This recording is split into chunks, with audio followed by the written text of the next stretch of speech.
Hey, how's it going today? It's me again, Chris, Briarfire 72, and I received a custom belt that I purchased the other day in the mail. It's a probably late 40s. Very early 50s. If you can see it. Try and get it in there so you can see it has that always amazing drill bit, routering, rustication on it. It's definitely, beautiful pipe. It's a manly pipe. I hear a lot of guys talking about their custom builds, and I figured I would do maybe a little segment on, from what I know about the custom build company, about Tracy Menser, and have a little smoke here. You can see that. I really like this pipe.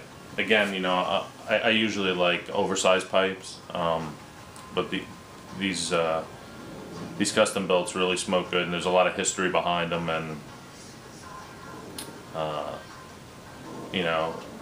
let me. I'm gonna smoke some Northwoods from Boswell.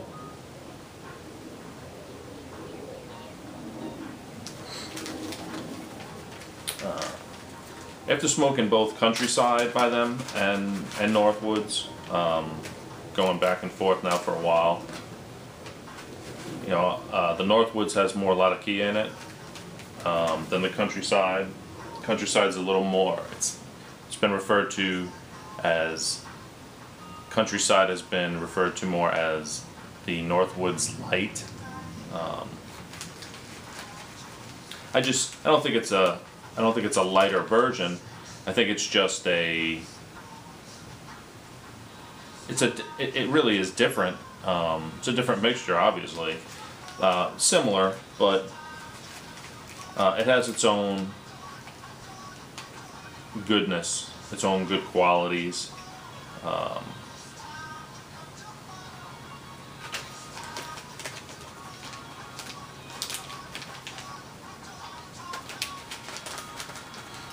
So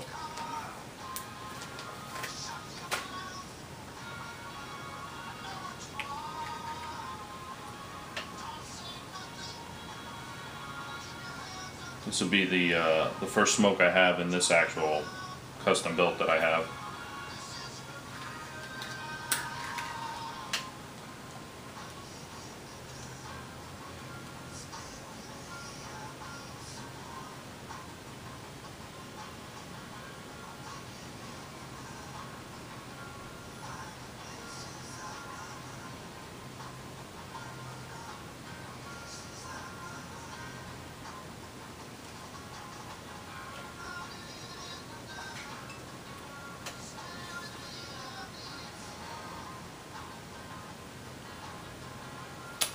Again, being here in South Florida, the weather is kind of muggy here, very humid. So it's, I try to leave my tobacco out to dry out a little bit in the house. And yeah, sometimes it takes a little bit longer. This Northwood seems just a little moist, so I may have to make a few relights here, but that's okay.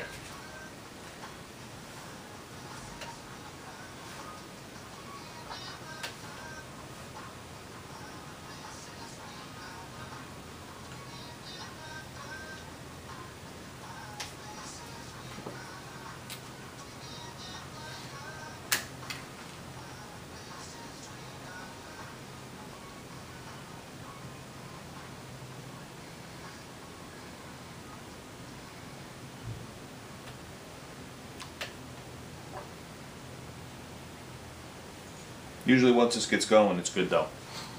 I love that smell. That earthy, gritty, smoky smell.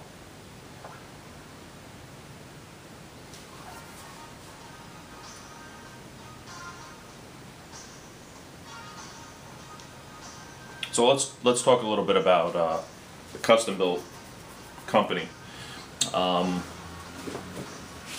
Tracy Mincer, yeah, he started the company around, I think, the early 1930s, maybe mid 1930s.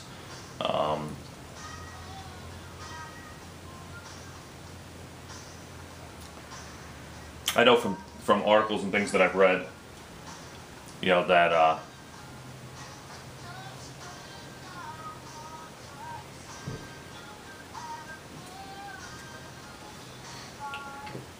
that the pipes at that time were between like $5 and like $12, or $5 and like $15, you know, a pipe, which was probably, you know, at that time, probably a little bit more on the expensive mid range to expensive end, I guess, depending on what you bought.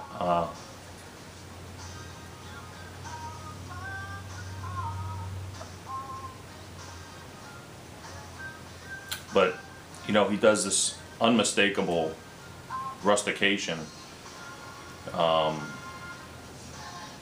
that, you know, I call it drill bit rustication, or you know, drill bit routing.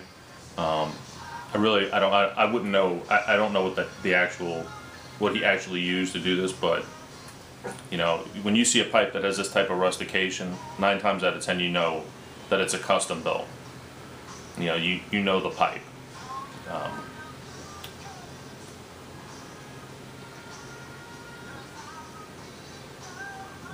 Their early slogan was as individual as a thumbprint, and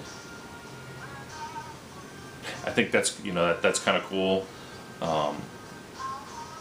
Yeah, I think the company did well, you know, and it flourished, you know, at the time that they were in business.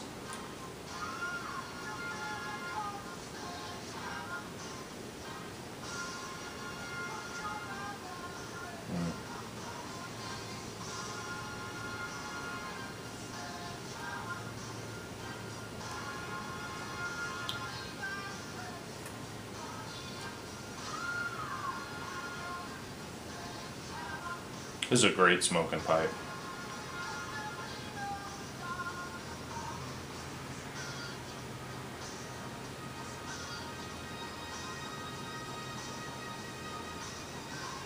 So, you know, as usual, you know, good things always come to an end eventually. And I know that the Custombilt company they started having financial problems.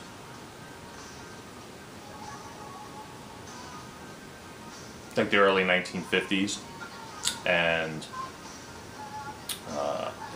they ended up going out of business. And I think the company actually passed hands, or was bought 1 or 2 times in between.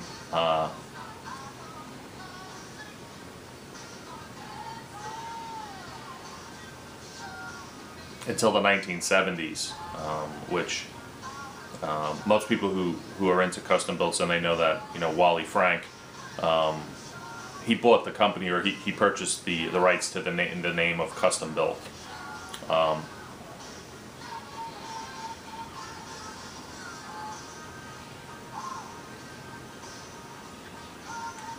But in that span of time, you know, Tracy, you know, he was working actually on another pipe that nobody else, that to my knowledge, had been doing or had seen, and that was called the Doodler, and it was actually a pipe, and I think most of them were billiard style pipes, where what he would do is there would be, on the top of the bowl, there would be holes drilled into the briar and rings chiseled out, usually 2 or 3, 4, depending on the size, all the way around, and they had holes drilled in them too, so the briar was kind of perforated, ventilated, and supposedly it would make the pipe breathe better, it would stay cooler, it would enhance your smoke.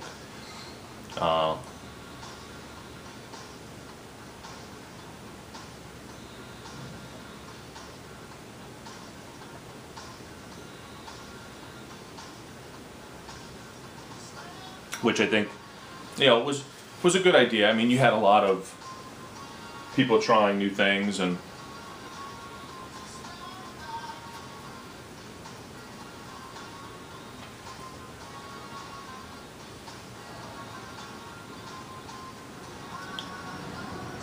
I guess the idea probably didn't take off that well. But in the meantime, like I said, I think in the 70s is when Wally Frank purchased the name or the company of Custombilt.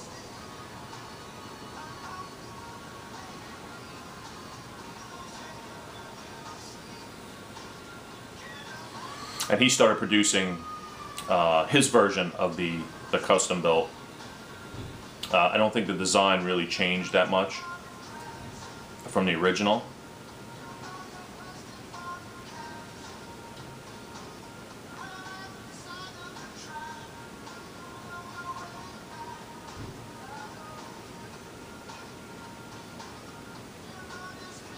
And I think that,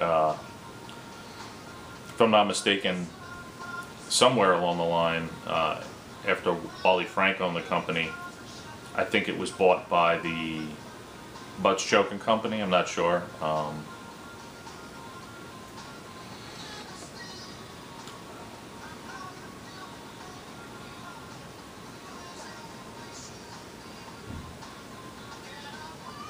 But I guess the Doodler, never... Tracy, I guess, thought that was going to be the great new thing that was going to happen with pipes, the next and best thing, and I guess it didn't go over so well.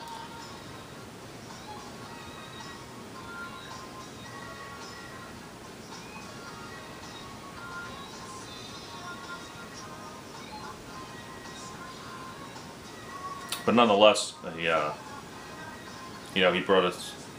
He brought his invention to life. This great pipe. They're just fantastic. They're not expensive. Sometimes you can, unless you get in a bidding war with somebody. But to pick up a used an estate pipe on eBay, Custombilt.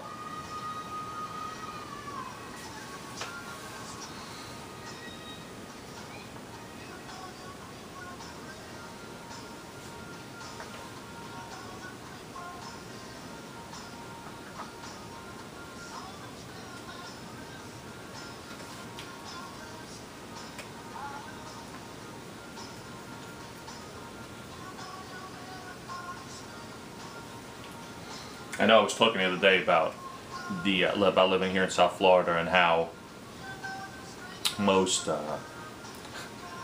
most people complain here about the heat and the insects, and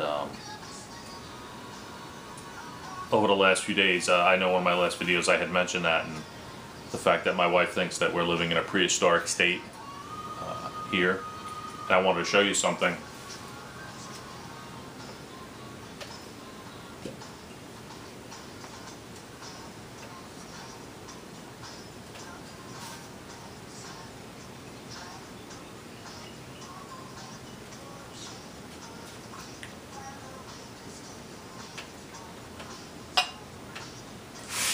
I want to show you this this bee that I got the other day. I'm going to try to get behind the camera here so you can see it.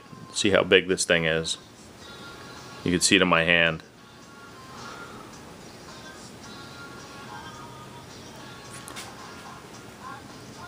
The thing is huge.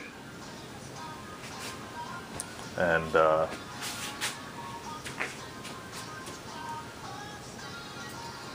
saved him to show you that. And not just that, but also, which I'm not going to take him out of the bottom. He's kind of stuck there now. But this was a spider. You see that? I think it's called a wolf spider. don't know if you can get a good close-up of that, see, inside the jar. But you can see how big he is compared to the size of my hand. You know, and again. But, alright, well, I'm gonna finish my smoke and enjoy my prehistoric state and wish you all well. Talk to you soon. Bye.